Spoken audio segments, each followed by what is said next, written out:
এটা হলো fruits jam, জেলেও বলতে পারেন। এটা খেতে এতটাই মজার হয় বলে বোঝানো যাবে না, এবং এটা অনেক স্বাস্থ্যসম্মত, ঘরোয়া উপায়ে তৈরি করেছি। তো হ্যালো এভরিওয়ান, আসসালামু আলাইকুম। আপনারা সবাই কেমন আছেন? আশা করি সবাই অনেক অনেক ভালো আছেন। আমি আলহামদুলিল্লাহ আপনাদের দোয়ায় ভালো আছি। এই যে এটা আমি কিভাবে তৈরি করেছি সেই রেসিপিটা আপনাদের সাথে শেয়ার করতেছি। অবশ্যই এই রেসিপিটা আপনাদের অনেক অনেক ভালো লাগবে। এখানে আমি আপেল নিয়েছি, গাজর নিয়েছি, বিটরুট নিয়েছি, আর অল্প একটু পানি দিয়ে এটা আমি সিদ্ধ করে নেব।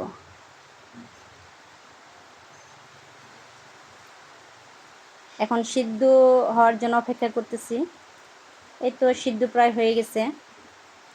মানে এই জ্যামটা অনেক উপকারী শরীরের জন্য। এটার মধ্যে কোনো ধরনের কোনো রং ব্যবহার করা হয় নাই। এই তো সিদ্ধ হয়ে গেছে। এখন এটা ঠান্ডা হওয়া পর্যন্ত আমাকে অপেক্ষা করতেই হবে, কারণ ঠান্ডা না হলে এটাকে ব্লেন্ড করা যাবে না। এখন এগুলোকে আমি ব্লেন্ড করে নেব। এই তো হয়ে গেছে। এখন এটা আমি ফ্রাই প্যানে দিয়ে দিলাম।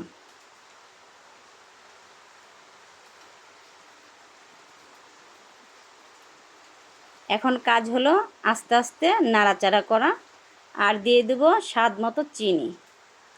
আর কিছুই দিতে হবে না এখানে। চিনিটা আপনাদের পছন্দ মতো দিবেন। আর জ্যাম অথবা জেলিতে চিনির পরিমাণ একটু বেশি লাগে। আর যেহেতু এখানে আপেল আছে, গাজর আছে, বিটরুট আছে, এখানে বেশি চিনি দেওয়ার প্রয়োজন হয় না। এখন আস্তে আস্তে জাল দিতে হবে।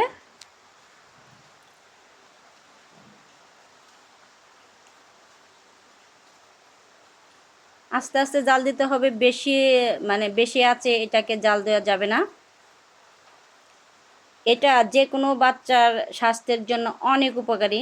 যেই বাচ্চারা বিটরুট খেতে চায় না বা গাজর খেতে চায় না, আপেল খেতে চায় না, তাদেরকে এইভাবে জ্যাম বানিয়ে দিলে তারা অনায়াসে এটা খেতে পছন্দ করবে। এই যে একটা প্লেটের মধ্যে নিয়ে এইভাবে ঢেলে দেখবেন যে এটা হয়েছে কি না, চেক করার জন্য। অনেক সুন্দর হয়েছে। এখন এটা আমি কাচের বয়ামে ভরে রাখবো। এটা নিউট্রেলার ছিল, সেটার মধ্যে আমি ভরে নিচ্ছি সুন্দর করে। দেখেন কালারটা কত সুন্দর আসছে, মাশাআল্লাহ। এখানে কোনো প্রকার রং ব্যবহার করা হয় নাই, কারণ বিটরুটের যে কালারটা সেই কালারটা আসছে।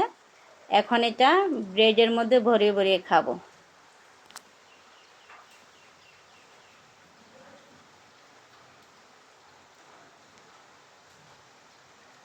ফ্রিজে রেখে দিয়েছিলাম, সেখান থেকে বের করে এটা এখন খাবো। আমার কাছে তো এটা অনেক ভালো লেগেছে, মানে বলে বোঝানো যাবে না। কালারটা দেখে তো প্রায় আমি পাগল হয়ে গেছি। এটা কালারটা দেখেন কি যে সুন্দর হয়েছে। আর যেগুলো আমরা বাজার থেকে কিনে আনি সেগুলো স্বাস্থ্যসম্মত না। এইভাবে আপনাদের বাচ্চাদেরকে বানিয়ে দিতে পারেন, তারা অনায়াসেই খাবে। যাই হোক, সবাই ভালো থাকবেন, সুস্থ থাকবেন, আমার জন্য দোয়া করবেন। আল্লাহ হাফেজ।